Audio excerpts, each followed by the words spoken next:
Allez, salut, on se retrouve là sur ce podcast pour parler de course à pied.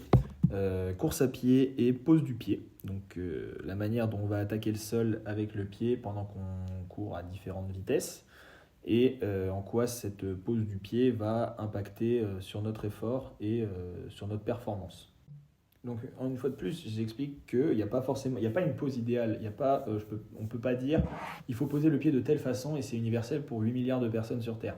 Non, comme tout à chacun, la technique va être adaptée aux contraintes et aux aspects physiques de chacun. Mais il y a évidemment des préconisations, on va dire, des manières de travailler et d'attaquer le sol à privilégier. La première chose qu'on entend souvent, ça va être l'attaque talon.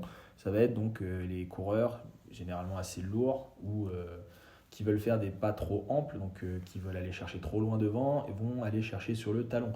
Les risques d'une attaque comme ça, quand on court sur du bitume souvent, ça va être de provoquer beaucoup de vibrations dans la jambe et donc de causer des blessures musculaires, tendineuses, articulaires assez rapidement, parce que si on commence à courir beaucoup et qu'on court de cette façon avec des gros impacts au talon, faut savoir qu'en fait toute la vibration créée par le choc va remonter dans la jambe et c'est comme ça qu'on crée des périostites, des tendinites, etc.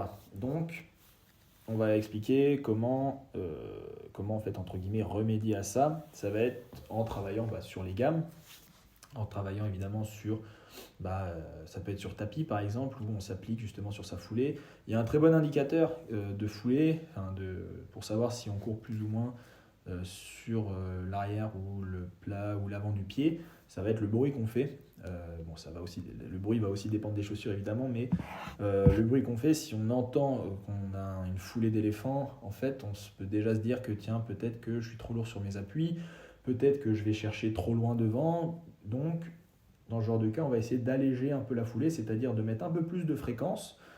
Donc augmenter la fréquence, alors les standards idéaux, on va dire, ça va être entre 80 et 90 cycles par minute, donc ça fait 160 et 180 pas.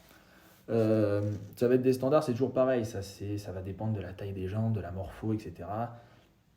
On ne peut pas dire que tout le monde doit courir dans ces standards-là, mais voilà, c'est un bon indicateur, ça permet de mettre de la fréquence. Ça va être un peu le même rapport que le braquet à vélo, c'est-à-dire qu'on ne va pas chercher trop loin devant. Donc le problème quand on va chercher trop loin devant, c'est que ce côté attaque-talon, on va s'écraser sur l'appui, donc on va devoir produire de la force pour remonter. Donc on va créer de la force, donc ça veut dire qu'on va dépenser de l'énergie qu'on ne dépenserait peut-être pas si on allait chercher moins loin et que du coup on gardait une certaine hauteur du bassin. Si j'attaque talon, mon bassin va s'affaisser, donc ça va faire une flexion dans les cuisses. Il va falloir que je pousse plus fort sur mes cuisses, donc que je fasse travailler plus mes muscles pour remonter et propulser mon corps vers l'avant. Je parle du bassin avant, excusez-moi, parce que ça va être le point du centre de gravité, c'est ce qu'on cherche à déplacer en fait en course à pied. C'est son centre de gravité, puisqu'après le corps va suivre. Si on court en fréquence, donc avec une attaque généralement plus milieu du pied, avant-pied, le bassin il va rester plus haut parce qu'on va avoir moins de flexion dans la hanche, dans la cuisse, dans le genou, donc on va moins solliciter ses cuisses, donc on va avoir une dépense énergétique moindre et donc une optimisation de la foulée. Ça rejoint un peu l'alignement en natation, c'est-à-dire qu'en fait si on trace une droite sur la ligne d'épaule par exemple ou sur le bassin, en fait il faut que le bassin, la ligne d'épaule, etc. aille vers l'avant, suive une ligne bien droite, et plus on va attaquer en amplitude, plus on va avoir des oscillations verticales, donc c'est-à-dire que le bassin, les épaules vont descendre, monter avec les flexions des jambes, et donc plus en fait on va être inefficace en course à pied que si on avait une belle fluidité, une belle droite avec le bassin et les épaules qui suivent bien une belle droite en continu, donc avec plus de fréquence. Évidemment, quand je parle d'attaque sur le talon ou sur l'avant du pied, il ne faut pas non plus exagérer. Le talon, si on dit il faut que j'attaque mon talon, il faut que je pose plus à plat, etc., on va peut-être avoir tendance à vouloir exagérer, à dire il faut que je pose sur les pointes de pied. Et sur les pointes de pied, en fait, ça va être pareil, on n'a pas de force.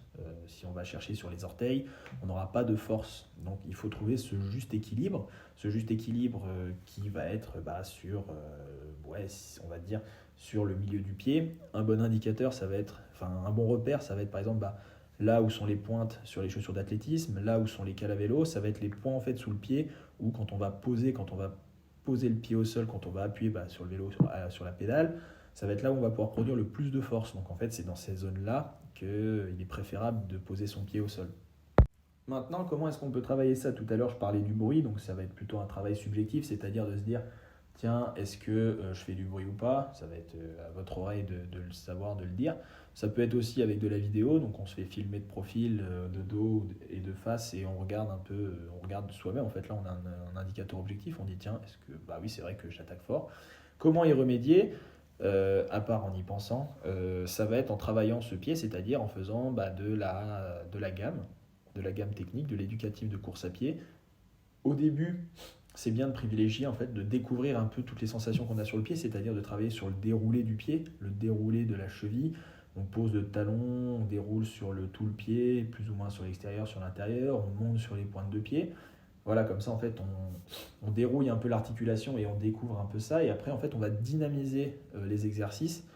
Et en dynamisant les exercices, donc en mettant plus de fréquence, plus d'amplitude, plus de rebond, indubitablement, on va obliger notre pied à être plus fort et à rebondir. Donc, c'est-à-dire à être plus posé sur l'avant, parce que si on rebondit sur le talon, on ne va pas faire long feu là-dessus.